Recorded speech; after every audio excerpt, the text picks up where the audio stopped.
I remember the first time I knew that I was different.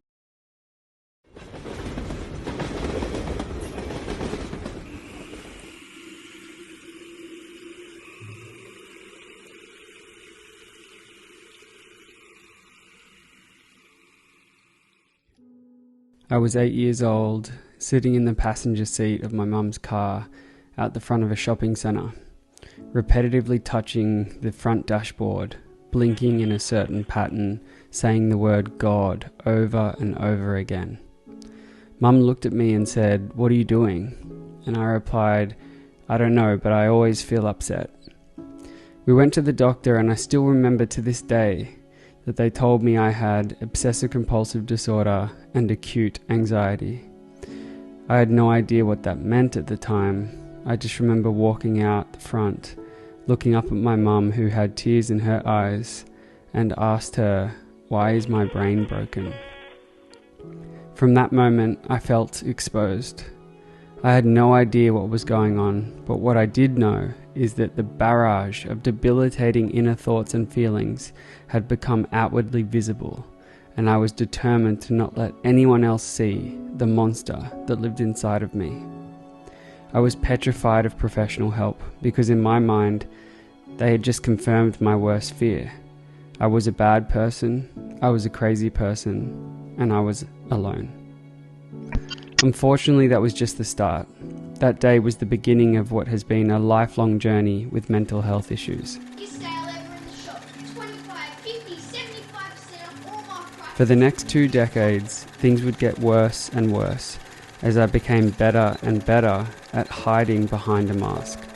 Not the mask like we've seen during COVID, but an invisible mask that would prevent anyone from seeing what lied beneath the emotional surface. I was in so much pain, yet my life seemed very normal. In fact, it was privileged. I'd grown up in an amazing family, in a beautiful area in Sydney, Australia. I'd always been a perfectionist, which looked healthy to many on the outside, but it was just an overcompensation for not knowing who I was. I did my first degree in commerce, which landed me an internship with Microsoft. I was the youngest employee in the country at the time. By my mid-20s, I was promoted to a global role and moved over to the USA, where I would work on some of the biggest product launches for one of the biggest companies in the world, flying business class, mixing with Hollywood elite, and having more responsibility I could ever dream of. It really was living the dream, but not the type that you see on Instagram. The type of dream where you become so dissociated from your own body and life because of an overwhelming internal stress that nothing feels real. Where tears are a daily occurrence. Where exhaustion is commonplace. Where depression is a cruel, familiar friend. Eventually, it all came crashing down. I wanted everything to just stop. What happened next I can only describe as a miracle. In my darkest hour, on the floor, crying, head in my hands, I looked up at the sky and asked whoever was out there, please, please, help me.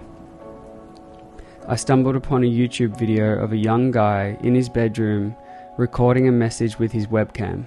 He wasn't anyone famous, just a regular person who decided to be courageous and tell his story about what he'd been through with mental illness. It was like looking into a mirror.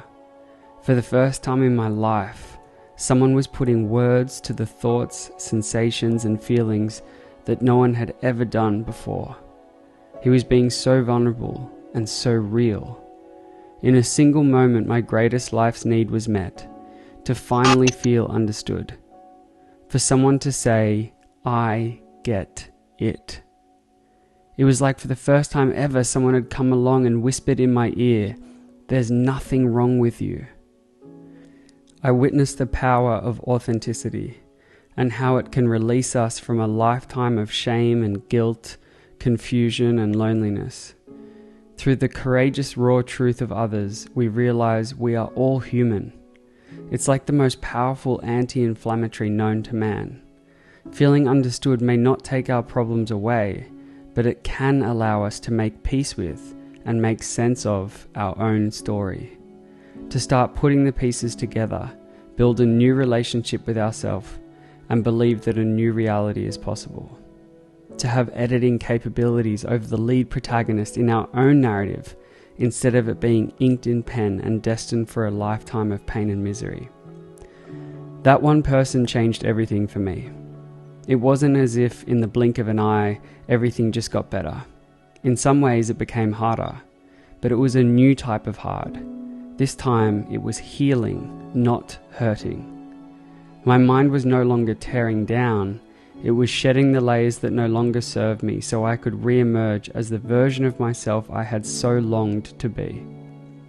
It has taken a lot of hard work, courage, support and willingness to go toward the parts of myself that has caused so much pain, but I'm now living a life I never thought possible.